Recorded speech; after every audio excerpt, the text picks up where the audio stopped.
was a crime that shocked America. Did you and your brother kill your mother and father? Yes. They said they were the victims. My dad had been molesting me.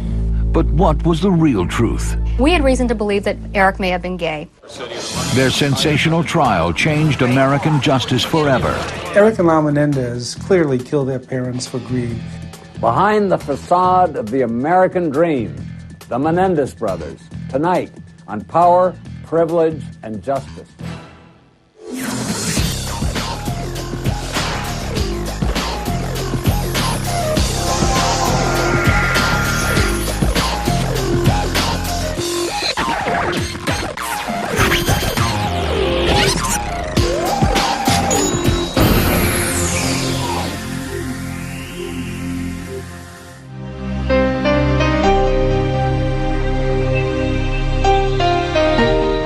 Jose Menendez seemed to have it all: a spectacular mansion in Beverly Hills, a glamorous job in the entertainment industry, and a beautiful family. They were good looking. I mean, Kitty Menendez was a beauty queen. Jose Menendez was a buff, hot Cuban guy, and their sons were a good mix of the two of them.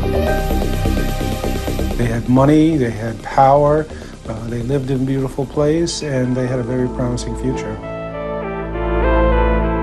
But on the evening of August 20th, 1989, everything Jose Menendez had achieved was about to come to a brutal and sudden end.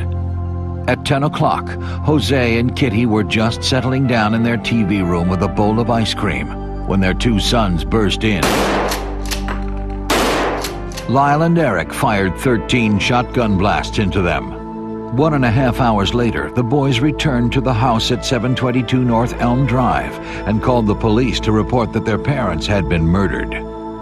The scene shocked even veteran police detectives. Looked like a war zone. I mean, it was one of the worst crime scenes that I'd ever seen. You would never expect a crime like this in Beverly Hills. I mean, it just doesn't happen. I think they have one murder a year. I used to live a few blocks away from 722 North Elm Drive. The Menendez house was big and beautiful on the outside, but inside there was nothing but despair, fear, and greed, and the hatred that leads to murder. The murder of Jose and Kitty Menendez was so violent that at first police thought it might be the work of professional criminals, the mafia or Colombian drug dealers. But gradually, suspicions focused on the two privileged boys at the center of the crime and the dark secrets of the Menendez family. Jose Menendez was born into the elite world of Havana high society. The Menendez family was socially prominent. They were known for their good looks, their athletic gifts, and their brilliance at business. Jose grew up confident that to be a Menendez was to be the best. There was a drive for excellence and a need to achieve, a sense of entitlement, privilege. But in 1960, that world of privilege disappeared almost overnight. Revolution was sweeping Cuba, and Jose was sent to live with an aunt in the small town of Hazleton, Pennsylvania. He came over at the age of 15 years old, and an immigrant, and he just said, "I'm going to make it." Young Jose was determined to regain what he had lost. A star swimmer in high school, Jose went to Southern Illinois University on an athletic scholarship. There he met a quiet, attractive girl named Mary Louise Anderson, known to her friends as Kitty. She was a straight A student and a beauty pageant winner. She was just what Jose was looking for. In 1963, they married, moved to New York, and started a family. The couple's first child was Joseph Lyle, born in 1968. Eric came 3 years later. While Kitty stayed home with the children, Jose devoted himself to work. Jose was a driven man. He knew what he wanted and he went after it. Jose was a brilliant man. Jose rose quickly in business. By 1973, he was chief financial officer at the Hertz Corporation. He was smart, hardworking, and aggressive. So we think 1989 will be a tremendous year on a pro forma basis. I think we will be very happy with the growth of the company. I think he believed that he was smarter than most of the people around him. He is a person who was not reluctant to criticize his subordinates in public, and he was extremely demanding. His hard-charging style paid off. By the time he was 41, he was Chief Operating Officer of RCA Records. The family moved to an estate in Princeton, New Jersey, complete with a tennis court. Lyle and Eric were gifted athletes, and Jose was grooming them to be tennis champions. He enrolled them at the exclusive Princeton Day School. One day, Jose dreamed his sons would go to Princeton University. I think that what Princeton University stood for, Jose, was the WASP establishment, part of something that was such a dream for him. But Lyle and Eric weren't good students, and neither seemed to have Jose's drive. Lyle was shy and had trouble making friends. Eric was more social, but he liked being with friends more than studying. But Jose had made himself a success, and he wanted nothing less for his sons. Nothing would have been good enough for Jose Menendez. He wanted these boys to be his trophies, basically, and to become the best of everything. And if they weren't, he would make them into that. Jose would often test Lyle and Eric on what they had learned in school, spur-of-the-moment quizzes that could quickly take an ugly turn. He would sit nose to nose with them, and if they missed any question or they didn't give the right answer, he would shake them, he would yell at them, or he would slap them. I think they feared him enormously. I had since talked to many people who said, yeah, I've met Jose Menendez. He was like one of the most horrible people on earth. He was brutal, and he raised two kids capable of murder. So what more can you say about a guy? His wife was a victim. He had a girlfriend for years. Kitty did suspect that Jose was having an affair. I know that it bothered her to a point where she went and saw a psychologist. She was very depressed, suicidal, taking medications. She couldn't be a mother because she was too busy being the wife of this monster. But on the surface, the Menendez family seemed happy and successful. When Lyle was accepted into Princeton University, anything seemed possible. Jose hoped to create a dynasty. His sons would inherit his money and his success. He wanted Lyle to be cut in his own image. He was going to be the heir. He was going to be the one that carried on the tradition. He would be the Menendez man. Jose continued his climb upwards. He became president of Live Entertainment, a video distribution company based in Los Angeles. With the job came a salary of over $1 million and an important move to the Los Angeles suburbs. In Hollywood, Jose liked to boast of his son at Princeton, but within a few months, Lyle was suspended for cheating. Lyle returned to L.A., where he soon got into more trouble. He and Eric began burglarizing their neighbors' houses for kicks. The brothers broke into 2 different homes, stealing over $100,000 in cash and property. They weren't just stealing a couple things, they cleaned out a house. Lyle and Eric were driving with the stolen goods in the trunk when they were pulled over for speeding. The boys were arrested. Lyle now faced prison. Jose sprung into action. He had Eric, a minor, lie and take the blame, and paid his son's victims $11,000. They were both learning that if you had money, you could buy your way out of scrapes that they got involved in. As part of Eric's probation, he was ordered to see a psychologist, Dr. Jerome Oziel. Jose wanted to know everything that Eric told Dr. Oziel, and Oziel said, okay. After that, Eric kept his problems to himself. He'd have to find another way to work them out. Jose was embarrassed that the boys had burglarized his neighbors. He immediately moved the family into a $4 million mansion at 722 North Elm Drive in Beverly Hills. The children, in their each individual way, they were both great disappointments to Mr. Menendez, to Jose.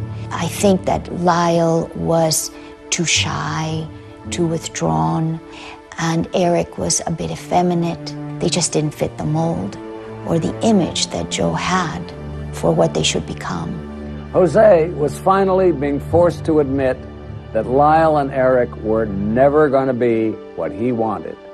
Jose decided to rewrite his will and cut the boys out of his $14 million estate. It was a fateful decision.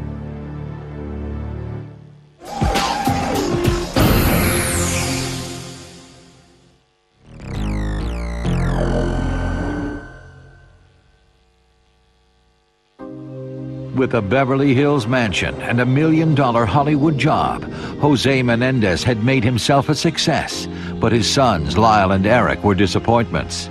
He told the brothers he had decided to cut them out of his will. What happened next would shock Beverly Hills and the nation. Only weeks later, on August 20th, at 11:47 at night, the Beverly Hills 911 operator received a panicked phone call. On the other end of the line was Lyle Menendez. He was hysterical. What's the problem? What's the problem? Someone killed my parents. Someone killed my parents. What? Who was the person that was shot? My mom and my dad. Your mom and dad?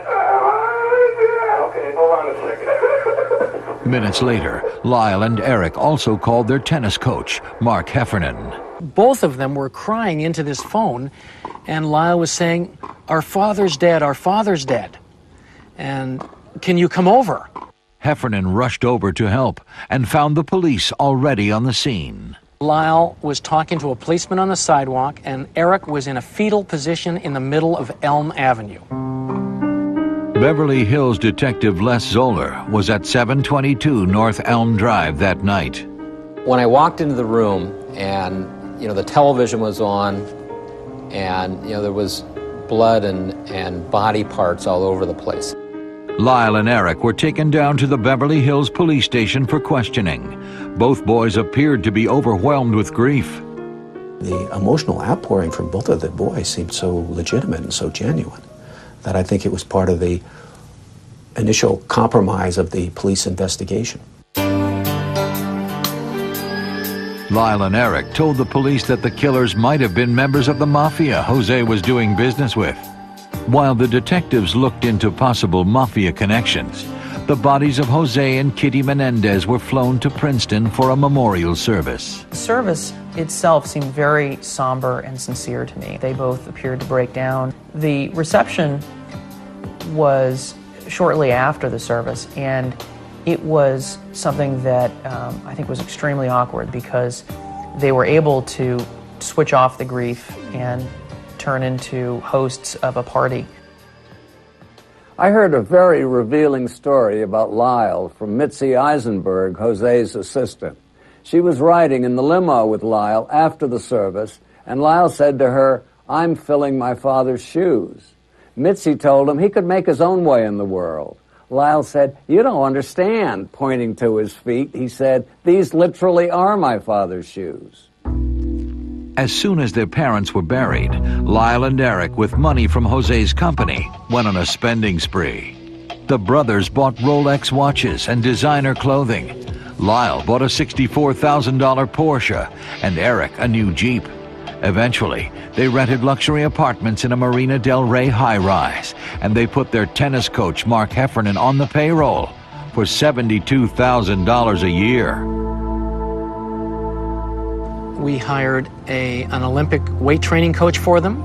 We had a complete nutritional profile done on them, hair analysis, protein sampling with a metabolic nutritionist. They had their volume of oxygen uptake measured, their flexibility, obviously, strength. All of these things were measured. They just started spending money, and that just didn't seem like the way to grieve over the loss of your parents, is to start spending their money. The police had ruled out the mob and were beginning to suspect Lyle and Eric. But the brothers weren't worried about getting caught. With his judgmental father gone, a newly confident Lyle decided to go into business. He bought a fast food restaurant in Princeton for $550,000 and started flying back and forth to L.A. After the murders, Lyle just kept buying stuff. He didn't seem to have any conscience at all. Eric seemed to suffer. He lost a lot of weight. He couldn't sleep. Eric seemed to be affected by what he'd done. I'd find him crying a few times or, really sad, depressed. While Lyle was playing at business in Princeton, in California, Eric was starting to break down emotionally. I think if Lyle had committed these murders by himself and Eric knew nothing about it, Lyle might have gotten away with it and never told a soul. But Eric had to get it off his chest. He had a conscience. To get it off his chest, Eric turned to his old psychologist, Dr. Jerome Oziel. Eric went in and talked to Dr. Oziel and actually copped out to Dr. Oziel that he and Lyle had murdered his parents. By now, Lyle had returned to L.A. He was furious when he found out Eric had confessed. I think that if he wanted to commit the perfect murder, he never should have involved his little brother, because his little brother wasn't like him. When Lyle found out that Eric had confessed to Dr. Oziel, he was furious. But Oziel was able to turn the situation around. Pretty soon, he had Lyle confiding in him too. Lyle eventually told him that he had committed the perfect murder, and his father would have been proud of him. Eventually, Oziel was able to convince Lyle and Eric to let him tape their confessions. It was those tapes that would prove to be the downfall of the Menendez brothers.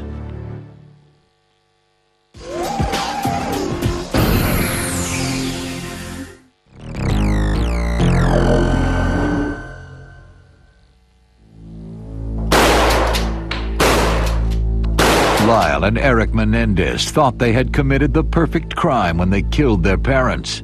But within months, the brothers had confessed to psychologist Jerome Oziel.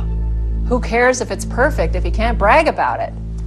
And once you brag about it, it's no longer the perfect murder. But the police learned about the tapes and got them from Oziel. And once they heard them, there was no doubt who had killed Jose and Kitty. On March 8, 1990, arrest warrants were issued for Lyle and Eric Menendez. Lyle was arrested outside his parents' Beverly Hills mansion. Eric was at a tennis tournament in Israel with his coach. We got a call at 6 in the morning from Lyle's attorney saying, "You have to get on an LL flight immediately and get home." But Eric and Heffernan did not fly straight back to Los Angeles. They went to London instead. But we spent just a couple of days together there trying to calm him for pending jail. We did a lot of walking, saw a little bit of the city. We went to some nice restaurants. The story I heard was that Eric was a mess, crying, out of control. Heffernan told him, "Don't worry, this will all get cleared up and you'll be out of jail in no time." That calmed Eric down. He must have wanted to believe it. 3 days later, Eric returned to Los Angeles and was arrested at the airport for first-degree murder. Lyle and Eric now had to make the most important purchase of their lives, a defense. Jill Lansing agreed to represent Lyle. The brothers' family wanted Leslie Abramson to defend Eric. They went to Leslie Abramson, who said, "I will take this case, but I want $1 million on the table before I take it." Carlos Barral said, "But we don't have $1 million in cash in that estate." She said, "Well, you better get it, because if you don't, these kids will fry." On March 26, 1990, the Menendez brothers appeared in court to answer charges of murder in the first degree. The first appearance of the brothers was in Beverly Hills Municipal Court. Mr. Eric Galen Menendez, do you understand the charges against you? I understand both of them, Your Honor. Thank you. Mr. Joseph Lyle Menendez, do you understand the charges against you? Yes. It was almost like a joke to them. For the next 3 years, while Lyle and Eric were in jail, their lawyers tried to keep the confession tapes out. When the tapes were ruled admissible, the defense immediately changed its plea to guilty. Now, Lyle and Eric admitted they killed their parents, but they claimed it was self-defense. We have evidence that will prove that they were experiencing fear, that they were in imminent danger of death or great bodily injury at the hands of their parents. Abramson said Kitty and Jose had been abusing Lyle and Eric for years, emotionally, physically, and sexually. Pitted against Abramson was a young, tough prosecutor, Pamela Bozanich. She said there was no abuse. The brothers had acted out of greed. This is a case of People versus Joseph Lyle Menendez, and the jurors are all back. Welcome. Good morning. Judge Stanley Weisberg decided there would be a separate jury for each brother, but the cases would be tried together. He also allowed Court TV to place a camera in the courtroom. The rules are that the camera cannot focus on the jurors. One day we showed up and there's this camera up there, and it certainly changes everything. This is the justice system and Hollywood and showbiz all put together, and that's a pretty bad combination. Opening day attracted a dizzying assortment of spectators who descended on the Van Nuys courthouse. Girls were lining up at 4 o'clock in the morning and behaving like Lyle and Eric were rock stars. It was the hottest ticket in town. There were only 10 seats for the press. I had one of them. Inside, it was tense and electric as we waited for the brothers to appear. My first impression was how pale they looked. I couldn't believe it. Their cheeks are sunken in. They looked horrible, and then they were in these sort of pale-colored sweaters to look preppy, and it just even made them look worse. A boy in a sweater is supposed to be more sympathetic than a grown man in a business suit. All right, then, I'll now turn to the lawyers, and they may make their opening statements. We will prove to you that Lyle Menendez planned this murder and then set off to spend the money which he had acquired through the killings of his parents. I remember making an opening statement, going in the bathroom and throwing up, because it was like there was a lot of pressure. The evidence Bozanich presented painted a chilling picture. The brothers had killed Jose first. Then they went after their mother. I always felt horrible for her because she knew her sons were killing her. Jose didn't know. They popped him while he was asleep. She got up and ran around. Bozanich told the jury that Lyle and Eric had run out of ammunition while Kitty was still alive and moving. They went to their car, reloaded, and came back. Then they walked up to their mother and shot her. The jurors were left with a powerful image, a photograph of Kitty Menendez's disfigured face. You see this picture I have of her with this one eye, this blue eye staring out, and the other one's gone. It's just the worst thing you can imagine. I mean, you could almost see the reflection of her children in that one good eye. One of her key witnesses was Eric's best friend, Craig Signorelli. Signorelli said that he and Eric wrote a screenplay together called Friends, about a boy who kills his parents for money. Kid looks at his inheritance, opens up a will, sees his inheritance, and sees that he stands to gain $187 million, goes upstairs and kills his parents. But Signorelli's most damaging testimony was that Eric had confessed the murders to him. Eric said he looked in and saw his parents sitting on the couch, and Lyle swung the door open and shot his father and looked at Eric and said, "Shoot, Mom," and Eric said he shot his mom as she was standing up and yelling. The courtroom was shocked. Leslie Abramson hated Craig Signorelli for betraying her client. I had lunch with Craig that day, and he told me that Abramson ran into him in the hallway that morning, looked him right in the eye, and called him something unprintable. When she got him on cross-examination, she ripped into him. I take it, Mr. Signorelli, that you're no wallflower either. Is that right? No. In fact, you got dressed up today to be on camera, didn't you? No, I got dressed up because... I'm sorry. Can I answer that? Yeah, objection's overruled. Thank you. I got dressed up because I'm in a courtroom and this is my future. Didn't you guys play mind games with each other all the time? Yes. It was an aspect of your friendship, wasn't it? That's why I said it could have happened to the police. Because I wasn't sure at the time if what he was telling me the truth, and I did not want to be the one to turn him in. So you didn't know if he was playing a mind game or not? That's correct. Abramson had cut down the prosecution's key witness. Next, she would put Lyle and Eric themselves on the stand. Their testimony would rock the courtroom.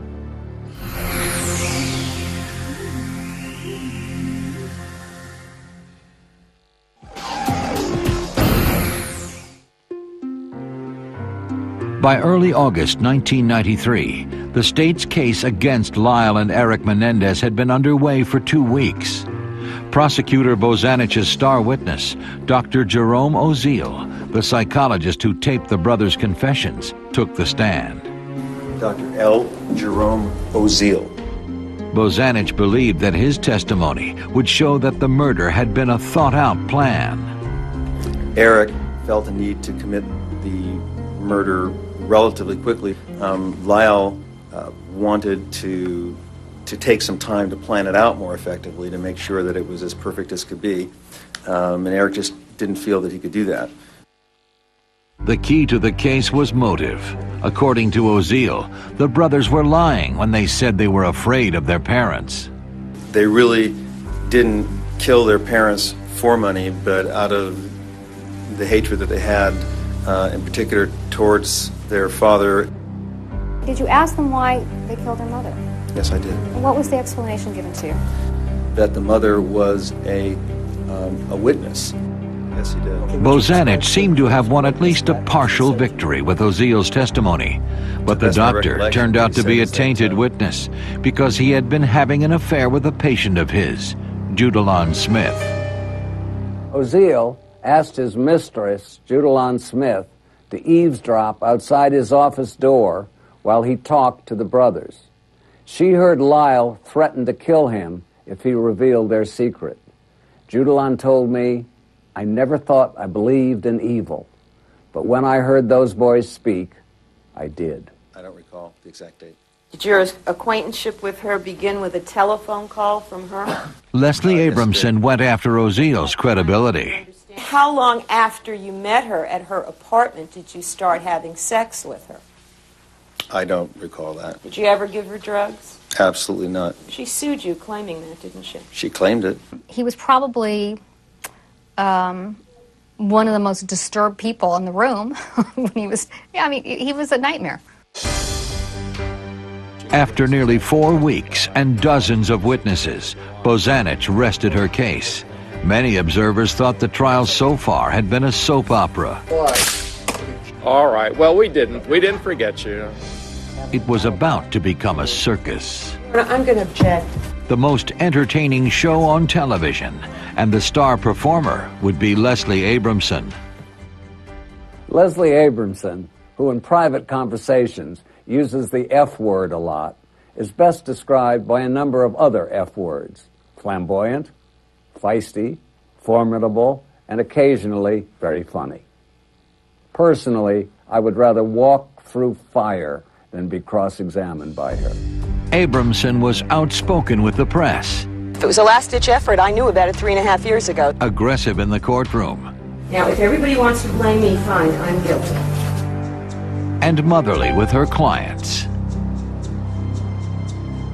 She would caress him in court or pull lint off his sweater. And, I truly don't know whether that was part of the act to make him look more sympathetic, or she really did feel a lot for Eric Menendez. She loves Eric Menendez. I think the devil has a special place for her. We had a running commentary between myself, my co-counsel Lester, and the investigating officer. And it was like, okay, you come in the courtroom, you have a gun, you have 2 bullets in the gun. Who do you shoot? The 2 men always said they'd shoot Eric and Lyle. And I always said I'd shoot Leslie twice to make sure she was dead. What else did you notice with respect to the way that Jose treated Lyle? Abramson began her case by putting on a parade of teachers, friends, and family who testified that Jose and Kitty were bad parents. Jose stood up, grabbed him. Say Eric very strongly, and You could hear the you can hear the bell. And would you see bruises on Yes. the boys after that? Above their thigh area for where a belt would be hit. But Abramson knew that physical abuse was not enough to justify murder. She had to prove that Lyle and Eric killed in self-defense. Finally, Lyle took the stand in his own defense. Joseph Lyle Menendez, Menendez. That was the most dramatic part of the trial, when Lyle took the witness stand. Everybody was waiting to hear from him. What is he going to say, and what is he like? Between the ages of 6 and 8. Did your father have sexual contact with you? Yes. He raped me. Did you cry? Yes. Did you bleed? Yes. Were you scared? Very. When Lyle testified, you could have heard a pin drop. It was devastating. Even I had tears in my eyes and a lump in my throat. Everyone in the courtroom did. But I watched that same moment later on TV, and I realized it was all rehearsed. It was a brilliant performance. He and his brother were world-class liars. I just told him, I don't. We were told by the bailiffs that they would get off the stand and high-five each other. Like, great job today in court. Lyle's testimony changed the tone of the trial. The jury seemed to believe him, and there was little Bozanich could do. Next, it would be Eric's turn, and his testimony, full of explicit sexual details, would be even more shocking.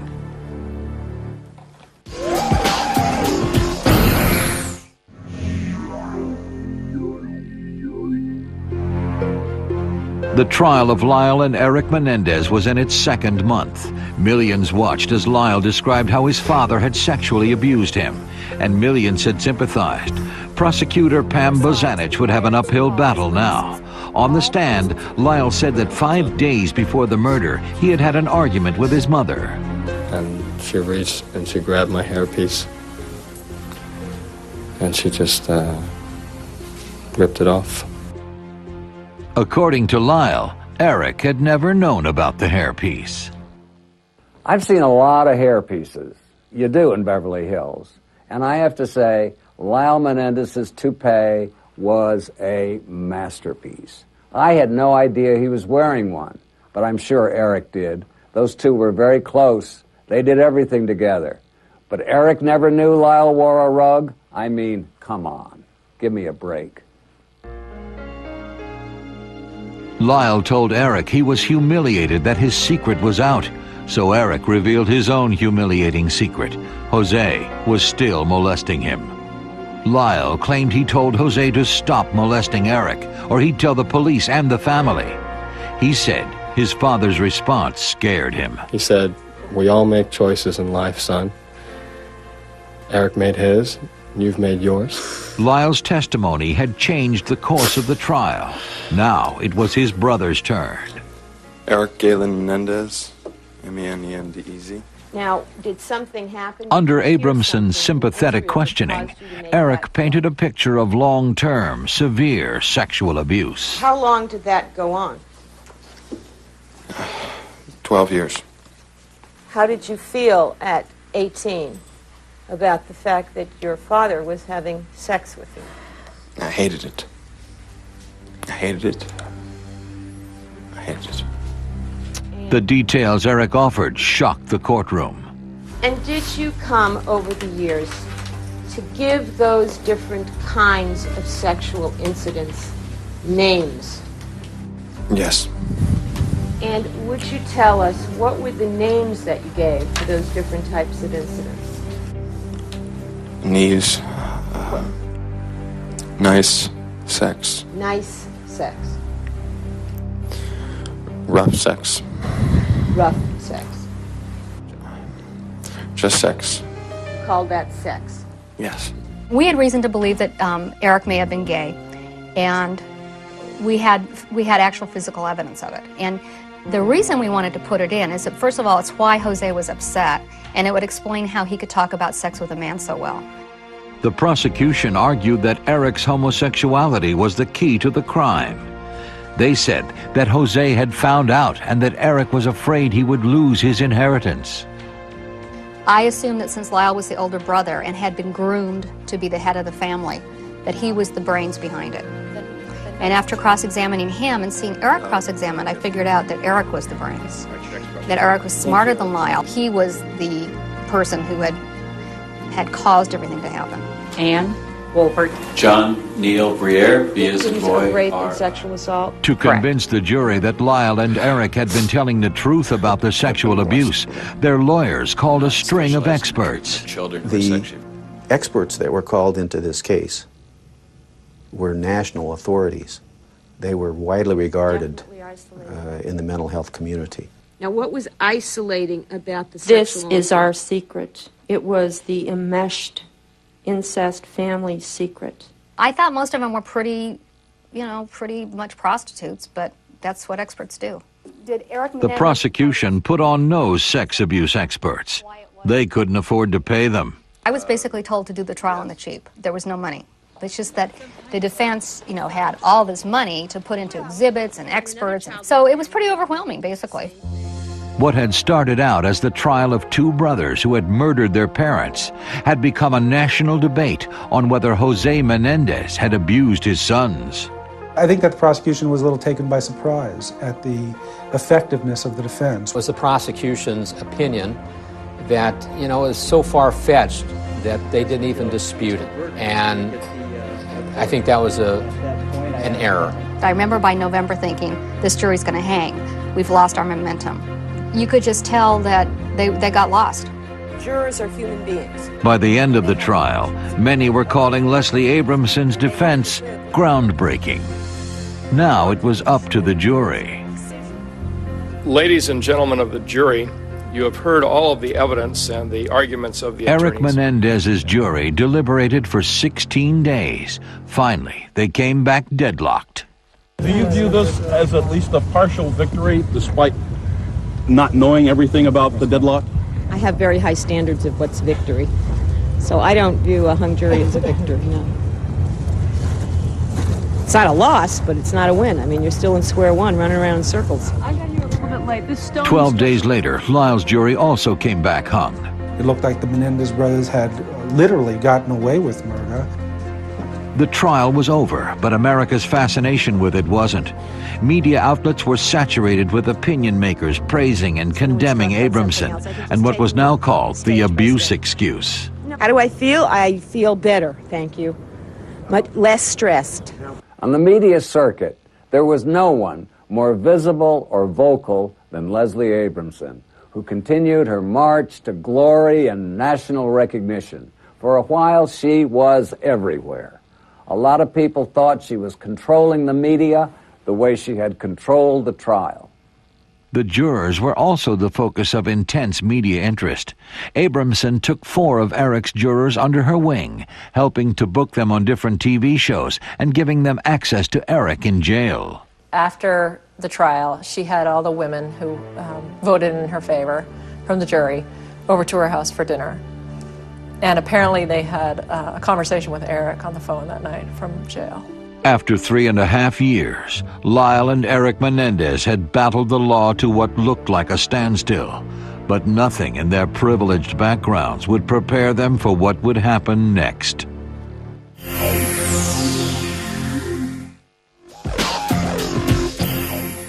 court finds that the jury is hopelessly deadlocked and declares a mistrial in this matter.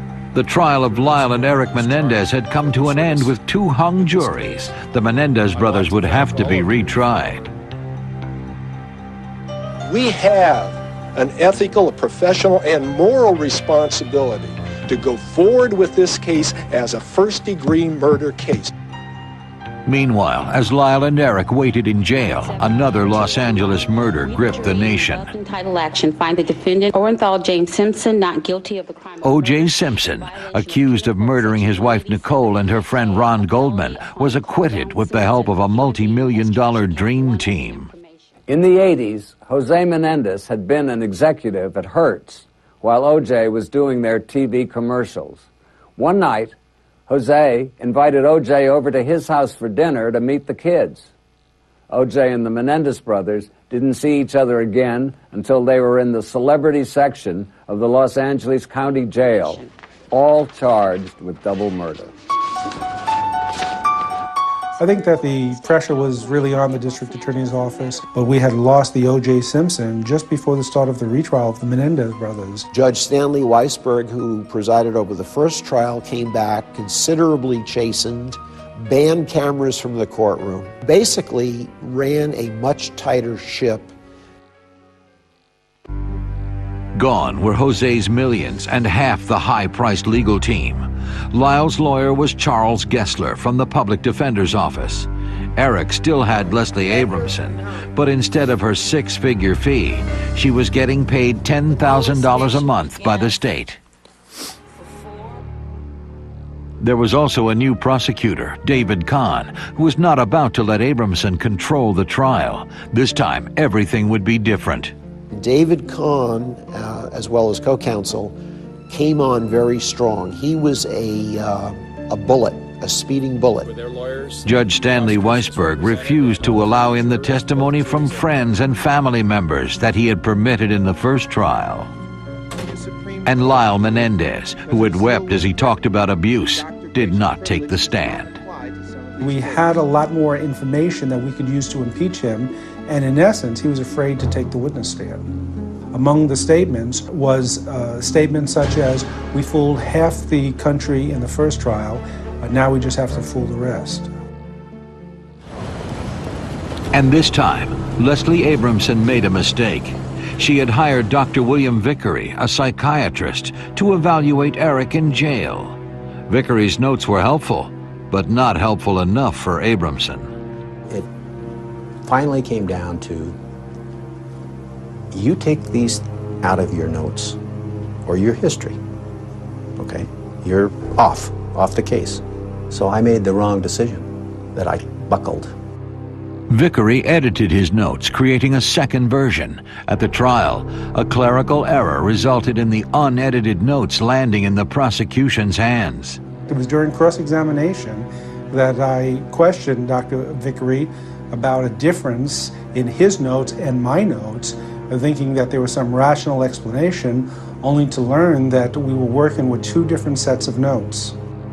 On the stand, Vickery was forced to admit Abramson had asked him to change his notes. I think the courtroom was shocked, the jury was shocked, the judge was shocked, and we were certainly shocked. That hurt Leslie Abramson's credibility so much that she couldn't give her closing argument. The brothers' best weapon, their fierce defense attorney, had been defanged. In 1996, almost 7 years after they killed their parents, Lyle and Eric were convicted of first-degree murder and sentenced to life in prison without parole. Lyle and Eric were sent to separate prisons. Both brothers continued to receive hundreds of letters from women who felt sorry for them because they'd been abused. Less than a year after his conviction, Lyle married pen pal Anna Erickson in prison. The marriage was short-lived. I heard that they got divorced because he was cheating on her by writing love letters to another woman, and the guards found out and sent the letters to the other woman to Anna, so she divorced him. The brothers have no contact with each other, and Lyle is said to be bitter.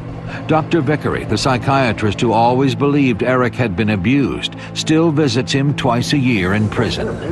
He said that he felt better than he had in years because it was the first time in his life that he could remember he didn't have to worry about somebody coming into his room at night, beating him up and raping him. According to Vickery, Eric has not only adjusted to life in prison, but is doing well. He has thrived incarcerated. In June 1999, Eric married his pen pal, Tammy Ruth Sackerman, in a prison ceremony. He's got a very stable marriage where he has this woman that loves him and lives nearby and visits him all the time. And Eric Menendez now expresses remorse.